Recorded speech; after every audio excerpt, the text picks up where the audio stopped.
My name is Scott Peterson. I'm the Manager of Media Relations and Strategic Partnerships here in the Office of County Executive. I want to welcome you to the County Executive's weekly media briefing. Thank you for joining us a day earlier than normal. And today on our media briefing, Mark will be joined by Dr. Earl Stoddard to discuss the impacts of the DC government federalization of the the federal government's take over the Metropolitan Police Department. So we always have Earl on, but today we'll put Earl in a special category. Mark, if you want to turn it over to you now, and I hope you're having a very good week. So far, so good. Thanks for joining us, everybody. And I'll start by stating the obvious. I think everybody knows yesterday, President Donald Trump placed the district's Metropolitan Police Department under direct federal control and deployed National Guard troops to multiply the police force in the nation's capital. President Trump claims he's responding to a supposed public safety emergency. Part of his plan is to move all the homeless out of D.C. and far from the capital. But at this point, we don't know where that place is. We don't know how he's going to do it. And his plan does not seem to actually include providing housing for homeless people. From the county's perspective, we're concerned that more homeless people will be pushed across the border into the county and put further stress on our existing resources without the federal government providing the funding we would need to handle this addition. He says this is necessary to combat crime and clean up the city. Not surprisingly, because facts are always surprising when you're dealing with him. Data shows that crime is not out of control, and this year DC hit a 30-year low in violent crime. He threatened the same type of action elsewhere, mentioning New York City, Baltimore, and Oakland. President Trump has taken advantage of the fact that DC is not a state and claiming emergency powers to federalize the local police department, despite an apparent lack of emergency conditions. DC is our neighbor, and we have to consider how this is going to impact us here in Montgomery County. The idea of using the National Guard for everyday policing brings up many concerns that we've never considered. It has never been the practice or policy of the federal government to deploy troops for policing purposes.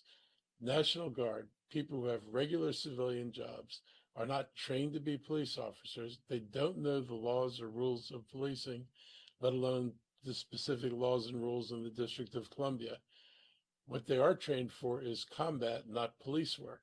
And if this weren't enough, Trump's plans to extend his overhaul to cash bail policies and replacing DC area judges who he doesn't like.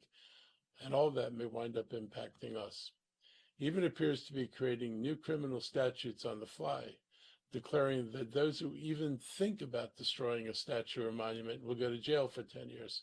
It's especially alarming because one of the statues he's actually restoring to DC is that of a Confederate general, an actual traitor, and a supporter of slavery. Personally, I find it disgusting. But how is all this legal to invent these crimes? People are going to go to jail for thinking about something now? He has no answer to legality, and I don't think he cares about legality. And yet this is the same person who pardoned the criminals for attacking the Capitol building and attacking police officers and actually killing one of them on January 6th. Here's what we do know. Montgomery County leads our region in offering supportive services and long-term solutions to those experiencing homelessness. We built a large permanent shelter during COVID pandemic to give men and women more options for finding temporary shelter while we help them find a long-term fix. We're doing a lot, but our resources aren't unlimited, and they certainly aren't sufficient to address the president dumping more homeless people into the county. As I've mentioned before, the annual homeless count, which occurred in January, found that we've seen the number of homeless families jump. This pressure from the federal government to make homelessness a crime is not going to help. I hope that the Metropolitan Washington Council of Governments can help coordinate more help now that homelessness is in the crosshairs of this administration. Between Maryland and Virginia, there's an opportunity to offer humanity and dignity in the absence of such empathy in the District of Columbia. Montgomery County's continuum of care is a coordinated system aimed at reducing homelessness. Our services to end and prevent homelessness, part of the county's Department of Health and Human Services, has a common vision. access by all people to safe, affordable housing, and opportunities to improve the quality of life. We want to make homelessness brief, rare, and non-recurring. And we've been making good progress on this throughout most of the year through our Sustainable Housing Assistance Rental Program, otherwise called SHARP. SHARP uses a data-driven approach to provide housing and support services for individuals and families. Our Department of Health and Human Services plays a central role, providing integrated programs like behavioral health care, behavioral health, and child and family services, with an ongoing focus on improving access, identifying gaps, and enhancing coordination for individuals with complex needs. This is a comprehensive, compassionate, and strategic framework, a world away from simply moving people out of sight. This is all new and unprecedented and unpredictable. Using the military for routine crime enforcement is a dangerous and slippery slope, particularly when we have a president who's a convicted felon and who thinks he can invent crimes out of his own imagination. I want to bring the county's Assistant Chief Administrative Officer, Dr. Earl Stoddard, who works on the county's public safety departments, including our police department. And Earl, it's all yours. Yeah, good morning or good afternoon, everyone. Just wanted to give a couple additional updates. We actually just wrapped up a call with the governor's office and our counterparts from Prince George's County to discuss what we expect some of the impacts on the state of Maryland from this federalization of the DC police force, as well as the National Guard activation in the district. Get some clarity about what legal authorities this gives them, both within the district and in the areas surrounding. And I think the big takeaway that we have is I think we're all sort of in a sort of wait and see posture, because it's not entirely clear that there is a strong strategy associated with this activation, nor are there any really in terms of policy documents suggesting what the changes will imply, both for what's going to happen in the district and what's likely to spill over potentially into other jurisdictions. And so we've gotten a lot of questions from both our residents who work or spend time in the district about what it means for them, as well as what it means along our border lines. And the reality is we just don't know. This was not something that was known to the District of Columbia, having spoken to counterparts over there over the weekend, nor was this something that there's been clear direction even provided to the National Guard at the time about what exactly their mission would be. I know the Secretary of Defense was on the news last night suggesting that it would be as a force multiplier, which has a meaning to those who work within operational spaces. But whether that meaning applies in this situation is obviously up for interpretation. Now, I also do know that, as the county executive alluded to, we've been focused a lot on the homeless segment, not understanding necessarily the way that they would view the removal of people from, would this be more focused on the core of the district and therefore they'd be pushing people to the outer limits of the district itself, or would they be pushing them entirely out of the District of Columbia? That is entirely unclear at this point. Obviously, our homeless providers, both in Montgomery County, but most of our nonprofits do work across borders themselves. And so they are our eyes and ears, as it were, about what's happening in the district and what we're likely to see in Montgomery County. It was a big provider meeting with our Services to Prevent Homelessness, and I know Ms. Christine Hong can maybe speak to that a little bit later if we have questions about that. But I do know that we are actively engaged with our community partners who do lots of work in this space to understand exactly what's happening on the ground and how people are going to, vote with their feet, as it were, whether they're going to choose to leave the district itself and come to places like Montgomery County or Northern Virginia, and what that will look like and for how long and what their needs will be and all of those things. That's sort of what we're trying to get a pulse of. We did have a meeting with our police chief, Chief Yamada, yesterday, and his leadership, as well as our county attorney, to understand sort of any implications of what may happen with the federalization of the DC police. I think one thing that's particularly concerning to us is, as the president referenced in his comments yesterday, their integration into immigration enforcement and how that's likely to affect our partnerships on task forces and other things with our police department. And we just don't know. We've been told at the ground level that not to anticipate huge changes on things that we are collaborative with the Metropolitan Police Department on.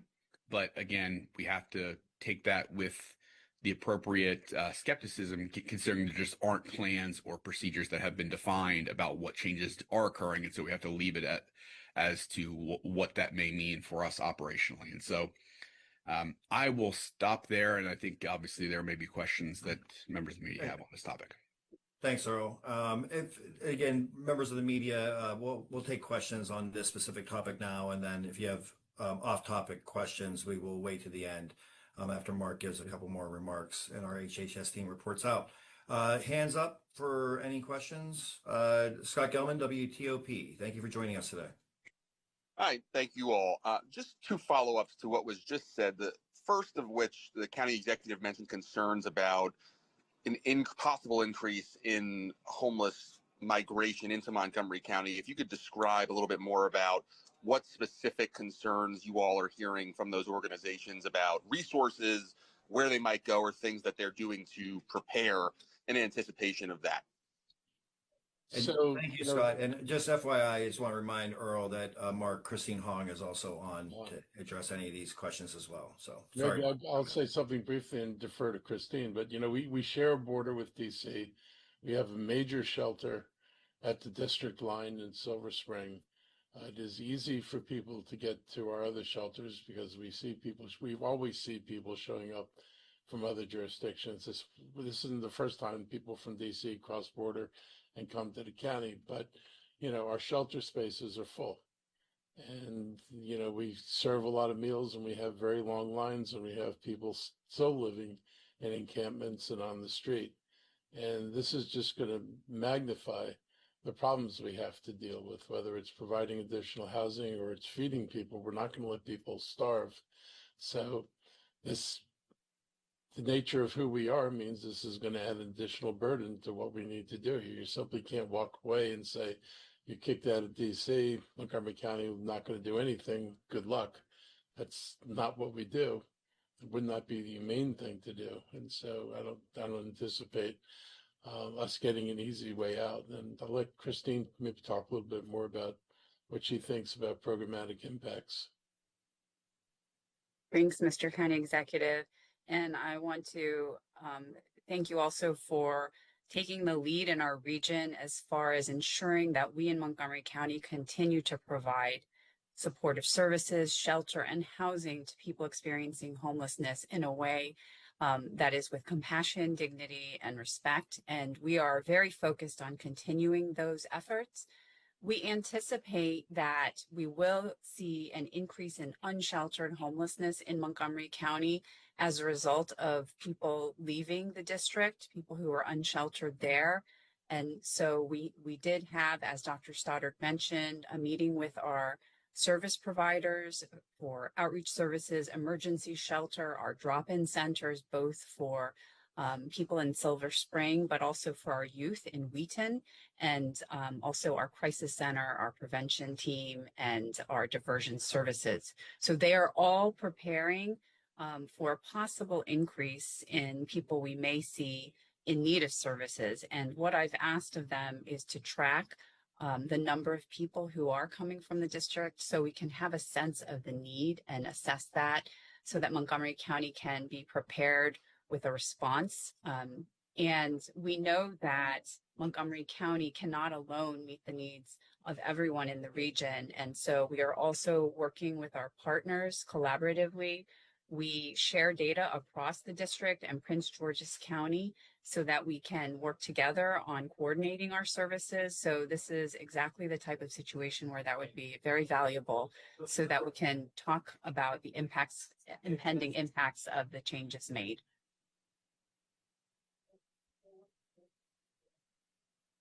Okay. Any other questions? Oh, Christine, could you please also just say your title for the record? Sure. My title is Chief of Services to End and Prevent Homelessness with the Department of Health and Human Services in Montgomery County. Thank you, Christine. Thanks for all the work that you do. Any other questions on this issue before we move on? Please put up your hand. I will. Susan. Suzanne Pollock. Suzanne. Yes, hi, thanks. Can we get a little bit more specifically? You say you're gearing up. is there emergency money already being set aside? Are there more looking for more places, or is there anything specific being done, or are you just waiting to find out? Well, but We go maybe yeah. County Executive, feel free to No, respond go to ahead. that. Go ahead.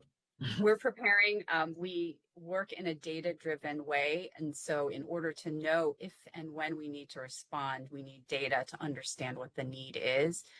We are preparing, however, I don't want to say specifically here because we don't yet know what the need is. We're speculating at this point because there's so much uncertainty about the plans coming from the federal government to move people out of the district and how they would do that, where they would do that. But yes, we are planning. I'm just not prepared to speak specifically about what we're doing at this point. Although if Dr. Stoddard or the county executive would like to comment. Yeah, I think there was something you said to me yesterday, Christine, that when we were having a conversation, I think is super important. You know, when part of the work of outreach with these individuals and their families, friends, et cetera, is, you know, there's times during the summer where individuals who are homeless choose to be on the street homeless. They're more comfortable in that setting. But given the pressures that are being applied under this unique situation, they may feel differently. So you may be re-engaging with clients who had already expressed a preference, but you may be engaging with them under a new set of circumstances in which they might feel differently about their circumstances, and their friends and family might feel differently about their receptiveness to having someone in the household too. So it's a lot of the same kinds of work that you would do under other circumstances, but given the pressures being applied on these individuals and their families, they may make different choices than they might otherwise make it. So we're really gearing up to sort of almost reassess those individuals who we work with some regularity, or who our partners in the district work with some regularity, to reassess their needs and their willingness to participate in various different types of programs. Totally agree. And Dr. Stoddard is referring to our diversion efforts, which with every individual that we work with, we attempt to connect them to existing supports, whether that's family or friends, and we can provide a limited amount of financial assistance to help that household taking in the individual needing housing. And that's something that sometimes the answer is no when we ask, can you take this person in? But we are urging families and friends to please take in anyone who is open to staying with them temporarily. Montgomery County can help with that conversation and provide some financial assistance. And this is definitely a time where it's safer to be in housing than outside. So we would urge people to consider that. And I appreciate you raising that, Dr. Stoddard, as one of the many services we provide. Okay. Any other questions on this issue? I don't see. Oh, one more from Scott Gelman, WTOP. Thank you. Just wanted to also ask about something that was raised a few minutes ago. It was said that the changes in DC yesterday may not change the way that you all in Montgomery County are interacting with DC police. I'm just wondering if someone could elaborate a little bit more about what the impact of that is. Is there going to be a new liaison you're speaking to, and how that plays a role in obviously one of the many events that you collaborate with MPD on? Yeah, we've had various both direct and indirect interactions with our counterparts in the district, including in the Metropolitan Police Department. And what we've gotten from all of those interactions is that the new administrator, he's obviously the acting DEA administrator, we're just newly appointed DEA administrator, Tom Cole. He actually comes from Virginia, has a great deal of experience in public safety generally, but you know, I think his experience in public safety has allowed him to come in. My understanding, and this is all, you know, we're getting this second and third hand, is that when he came in yesterday, he was much more reasonable with the command staff at Metropolitan Police Department, saying, "Hey, I'm here to make things better. We're gonna operate more efficiently. Tell me how you operate." There wasn't we didn't get the impression from our counterparts that there was a come in and scorched earth approach to procedure, policy, and practice. And so we just don't know what we don't know. And I think that's the problem and the challenge that we face is we which is why we're really just sort of trying to get a pulse of what's happening on the ground, have more regular check-ins with our police department and them observing and their interactions with Metropolitan Police Departments, just make sure there's nothing that is unusual or potentially problematic for us from a policy or other practice standpoint. But so far, what we're hearing and seeing is not a dramatic shift in policy and procedure. That may come, but I think, I don't even want to say we're optimistic. I think we're just sort of watching with intensity what actually happens, and we're not yet seeing dramatic and or hyper concerning changes, but we are essentially 24 hours into a significant shift in federal policy. And I think we're sort of just watching with anticipation about what could happen. Can I just follow up quickly? Sure, go ahead.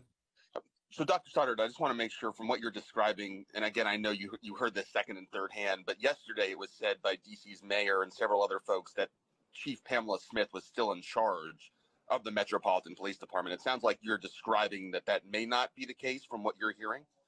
So no, that actually is my understanding, is that Chief Smith is still, effectively the administrator from again, this is all coming from, again, various conversations that we've had with different people, is the administrator came into the building yesterday and essentially introduced himself and expressed that he was there to make things work better, but not to come in and overturn the apple cart, as it were. And that is supported by what we are seeing on the ground so far, is that there has not been a dramatic shift in the on the ground practice. Now that may come over days, weeks to come, but we are not seeing it yet. And I think that was the thing. We didn't know what we were going to see. And so that was the initial concern, is what if we did see dramatic changes? Would we have to pull back from these, we have task forces to address stolen cars, because obviously stolen cars end up in all of the neighboring jurisdictions. When they're taken from Montgomery County or taken from the district, they end up in Montgomery County, vice versa. And so obviously we have these regional task forces on crime that we were concerned were going to be altered dramatically. And we have MOUs with the district police department around how we co-respond, when we support. And I think we have concerns, but thus far we have not seen, again, we're 24 hours into this, we have not seen dramatic shifts that have us hyper concerned about whether we are going to be able to maintain our ongoing day-to-day operational working relationships at this stage. Thank you. Perfect. Thank you. All right. I think that's all the questions on this subject. Thank you very much, Earl and Christine Hong, for your insight. And Mark, if you want to continue on with the rest of your briefing notes. Sure. On a lighter and brighter note, I want to remind everyone that the county fair will run through this Saturday night. Tonight through Thursday, the fair is open till 11. On Friday and Saturday nights, the gates stay open till midnight. There's plenty of time to enjoy the fair, including rodeos, monster truck shows, and a demolition derby. Free entertainment includes a comedy hypnotist, stilt walkers, chainsaw carving, and live music. Kids under 11 under get in for free. Tickets for adults are $18 at the gate. And you can save a little bit of money if you buy your ticket online for less than $15. Parking is on site, but we're encouraging people to take advantage of the free parking and shuttle buses from the Montgomery College, Rockville, and Germantown campuses. Shuttles start running 30 minutes before the fair opens and go until closing each night. And every summer, our county fair is a place where people of all ages come together to have fun, celebrate our agricultural heritage, and enjoy time with family and friends. It is pretty interesting to go out there to see all of the animals that people bring in. There was a cake auction the other night, which brought in astounding prices for cakes. There's lots of good food, lots of unhealthy food, but good food, the kind of thing you see at a fair. That's why we go to these things. So it's a really fun place to be, and I enjoyed my visit up there, and I think a lot of people would find it fun. Also want to remind everyone that now through Saturday, August 16th, you can save money during Shop Maryland Tax Free Week. The tax holiday allows families to stretch their dollars, especially as we near the start of the school year. And here's how it works. Clothing, footwear. It's like sweater and clothing and footwear.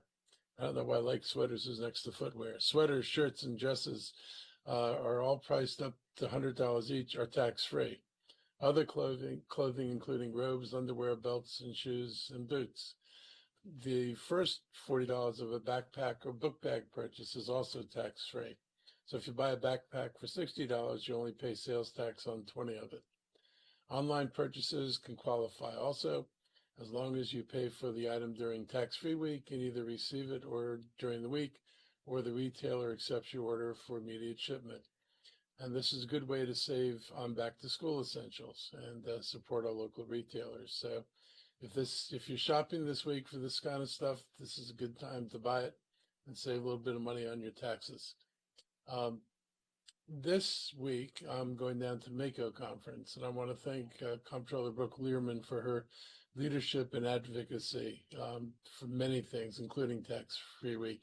I also want to recognize the work of her office for their reporting of potential financial challenges to our state, things we're facing due to the displacement of our federal workforce. And we're going to put it in the chat in the June report from the Comptroller's office, and that's a good reference.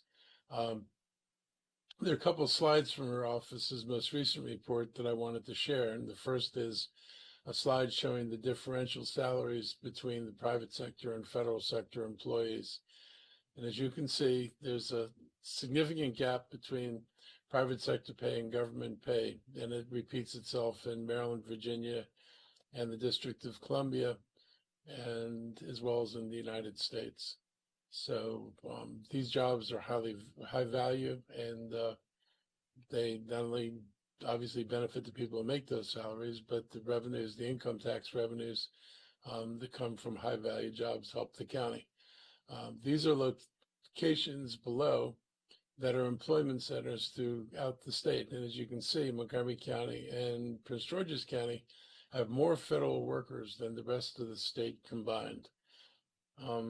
Those are our bar charts there. And it's the number of, the dark blue number is the number of federal jobs in the county. And the light blue numbers are the number of federal employees residing in the county. So you can see Montgomery County has the largest number of jobs and people residing within the county. We are having this media briefing earlier than normal because starting tomorrow I'll be at Mako. And one of the big issues down in Mako is going to be the revenue and budget challenges from the federal government's impacts and what they're going to be on our local budgets and the state budget. And I'm going to be part of a panel at Mako with Attorney General Brown, Commerce Secretary Coker, and Wicomico County Executive Giordano to discuss these issues. This panel will be moderated by Baltimore County Executive Klausmeyer and should be a well-attended session. I look forward to sharing how our county has been working collaboratively with the state as well as with WorkSource Montgomery and our business community, and mobilize Montgomery County outreach programs to try to make a difference and help people who are facing loss of jobs. Our region's had a long history of big reliance on the federal government. We used to consider ourselves inflation-proof and recession-proof because companies might, grow, and they might shrink, they might close, and the federal government didn't do any of that stuff. So those jobs are rock solid, and that was a big part of our economy. Less so now, and that's one of the reasons that we're working and have been working to diversify our economy and capitalize on our strengths in life sciences and related industries.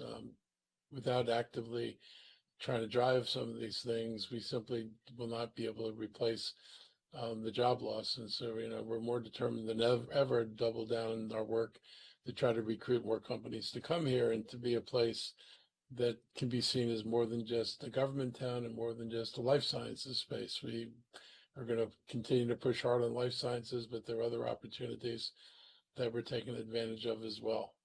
Last week, the Secretary of Health and Human Services dropped another bombshell, canceling nearly $500 million in federal funding for future vaccine development. target here is vaccines developed through mRNA technology. Moderna is one of the many companies to use mRNA to produce a bird flu vaccine that was defunded by the Trump administration earlier this year. Bird flu is not yet plaguing us, at least the human part of our population, but it is anticipated that there's a good chance that the virus, bird flu, will become another one of those pandemic flus that affects a larger portion of the population, and we're going to need a vaccine. And dropping research on a vaccine is a serious mistake. Secretary Robert Kennedy Jr. supports this decision by claiming that, and this is a quote, "The data shows these vaccines fail to protect effectively against upper respiratory infections like COVID and the flu." And he further claims that mRNA vaccines can help encourage new mutations and can actually prolong pandemics as the virus constantly mutates to escape the protective effects of the vaccine. Obviously, Mr. Kennedy was asleep during the pandemic because the virus is mutating constantly without the vaccine. It was one of the things about this virus that made it very challenging. But in a larger sense, health experts agree that his position does not make sense. We have clear evidence that mRNA COVID vaccines are effective at reducing the severity of infection and have saved tens of millions of lives. We also know that influenza viruses mutate every year, regardless of which type of vaccine technology is used. One of the great advantages of mRNA vaccines is that it supports faster identification of an effective treatment and significantly faster production than other methods. And this allows manufacturers to be more specific to the currently circulating virus strains. The speed of mRNA production means the COVID vaccines were available to the public 3 to 6 months earlier than a traditional production would have made them available. And it significantly reduced infections and saves lives. I mean, I just go back to our own experience during COVID. Once those vaccines were out there, once people started getting vaccinated, the visits to the hospitals and the deaths dropped. And it was, the most important thing that happened during that period was helping us get a handle on the spread of the disease and the seriousness of the disease. Our research and medical communities are opposed to and deeply concerned about these cuts. They note that these kinds of advancements in medicine were always funded and encouraged, no matter which political party held office, and that's until now. The sad truth, though, is that it's not just a bad decision, but also a really dangerous one. Removing investments in mRNA technology will mean the U.S. will no longer be the international leader in this crucial biotech field and will make us dependent on developments made in other countries that continue to invest heavily in mRNA research. This is not only going to mean a loss of skilled jobs within the U.S. biotech sector, it's also going to mean that we'll no longer have the infrastructure to respond to emerging threats or producing life-saving treatments developed outside our borders. We're reverting to an outdated system for vaccination, which puts lives at risk. These cuts severely hampered the United States' ability to respond swiftly to future pandemics or emerging pathogens. Further impact is that the work to develop potential vaccines for some cancers will also stop. It's a steep price to pay when the argument for canceling it is bogus. Secretary Kennedy criticized the COVID-19 vaccines that were developed because many people still got sick. The purpose of the vaccine was not to totally block the virus, it was to keep people from dying. It was meant to ensure that it was not as lethal to those who contracted it. And on that grading scale, it performed extremely well. I am sure most of us would happily make that trade we had to make for a mild case of COVID as opposed to winding up dead. I think mildly sick is generally preferable to the other outcome. Before the vaccines, our hospitals were overwhelmed by patients, many of whom were seriously ill. Hospitalization numbers went down once people started getting vaccinated. Imagine if we had relied on the old system of producing a vaccine. We could still be dealing with this as a national health crisis today. don't believe what you hear from the secretary. I mean, that just ought to be a mantra that goes next to his name, because if he's saying it, it's probably not true. He's making up facts to fit his narrative, and he's leading into the growing skepticism of vaccines. Even President Trump's former Surgeon General came out against his plan, crediting mRNA vaccines for saving more than 2 million lives and saying, quote, "People are going to die." It's not a safe way to go forward for our nation. And now, before we answer your questions, I'd like to allow my health team a chance to share any updates they have. Thank you, Mr. County Executive. Well, while we're on the topic of respiratory diseases, I think most of us are aware that the summer wave of COVID is continuing. We continue to see the test positivity and wastewater surveillance data showing that the number of transmissions are still increasing right now. The number of hospitalizations, though, remains rather limited. In Montgomery County, we have 24 patients in our hospitals with a COVID diagnosis. Again, this is far lower than where we were before we had these vaccines.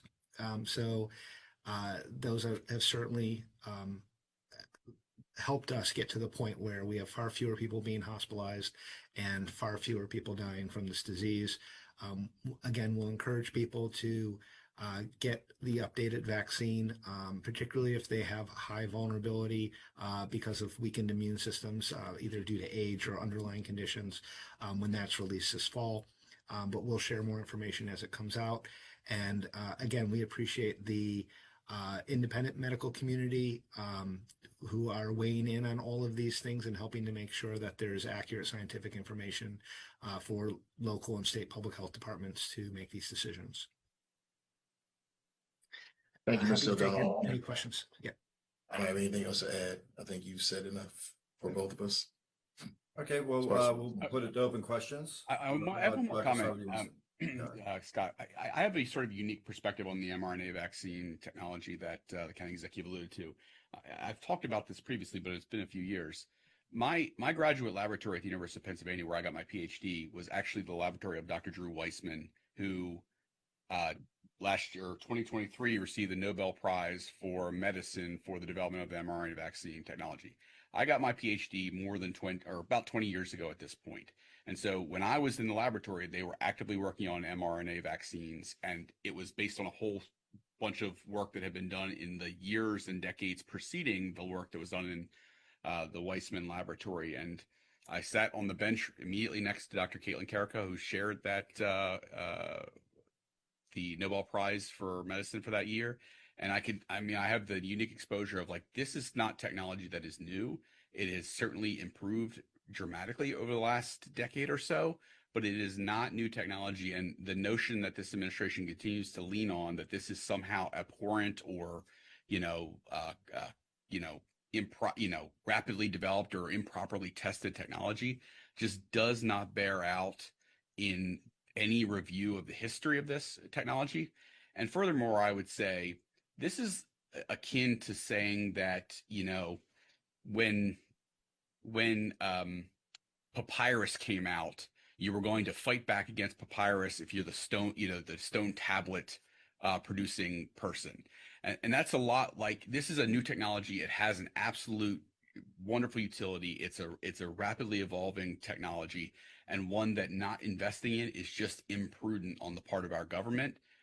And it's all based on phony perceptions of critiques of a science that just frankly are based on a whole bunch of myths as opposed to actual data science or any real critical analysis of it. So I really wanted to add on to what the county executive said about how silly this notion that we're going to target this particular technology because of a perception that exists within a conspiracy theory laden assessment.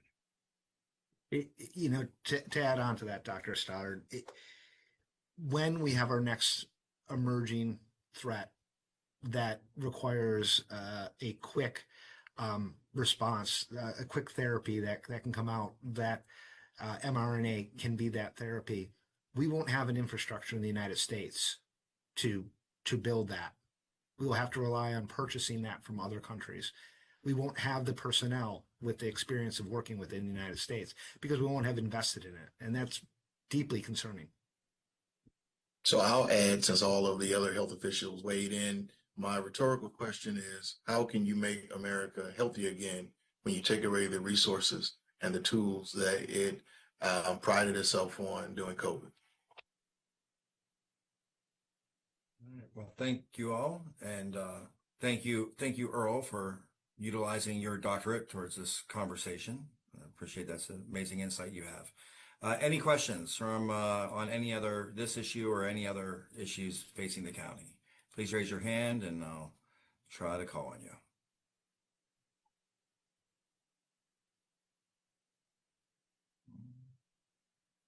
Give it a couple more seconds here.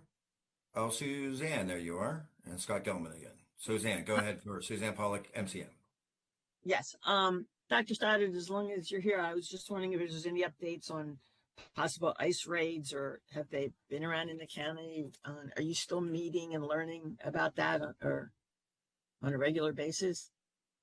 Yeah, so ICE has been, and I don't want to, I'm going to be careful how I say this.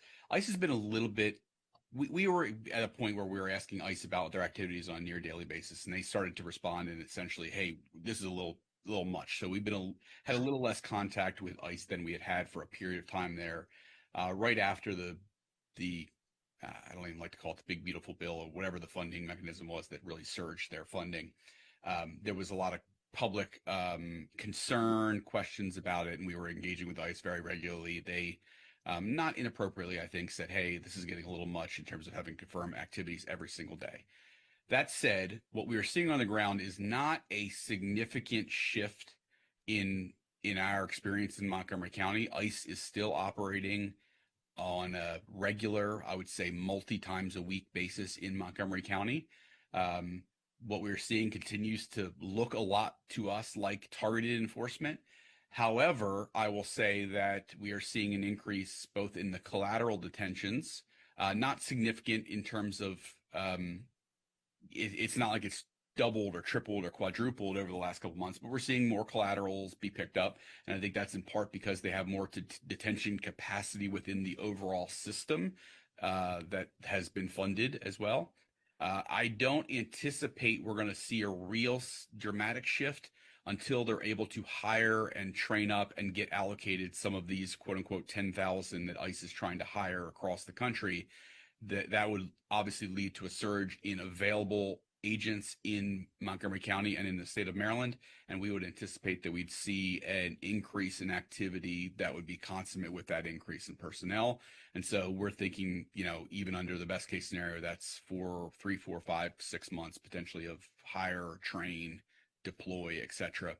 Those resources, and we go up from there. So that's sort of, I think, our best summary of what we're seeing right now. Just one more question of the ones that are happening on a somewhat regular basis. Are they in particular area or particular festivals or? No, as I said, they're largely targeted against individuals at this point, meaning they're going after, a person and whomever they interact in the course of looking for that person. If they interact with someone else who's undocumented or of a different immigration status, that person may also be picked up. We have certainly heard some reports of persons out, going to court hearings being picked up after their court hearing ends.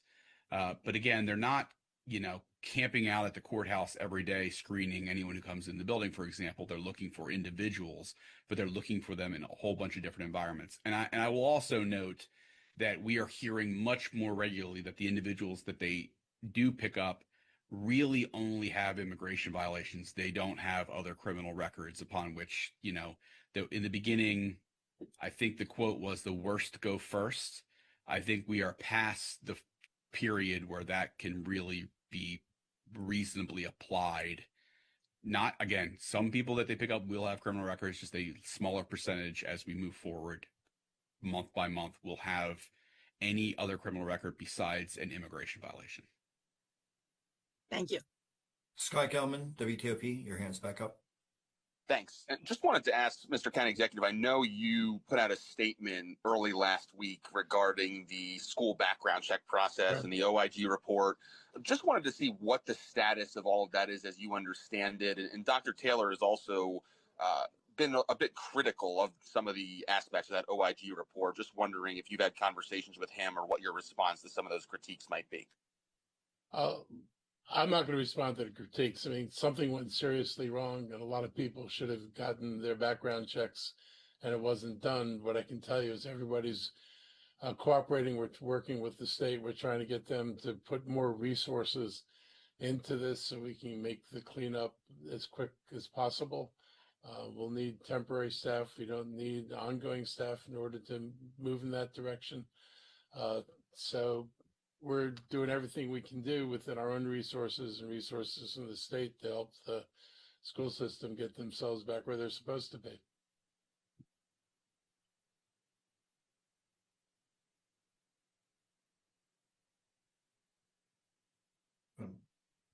Scott Gelman, is that good? Yes, thank you. I do not see any other hands raised. So, and we're coming up on an hour. So I want to thank everyone for joining us today. If there are any other media related questions or follow-ups, please feel free to reach out to me and I will happy to accommodate and take care of it. So thank you everybody. And I hope everyone has a great week. I just want to do a huge shout out to all of them for everything that they've been going through. Yes. You know, we've been able to, at the county level and at the state level, provide some grant money to our businesses. It is, you know, is not enough. We need to continue to support our businesses. So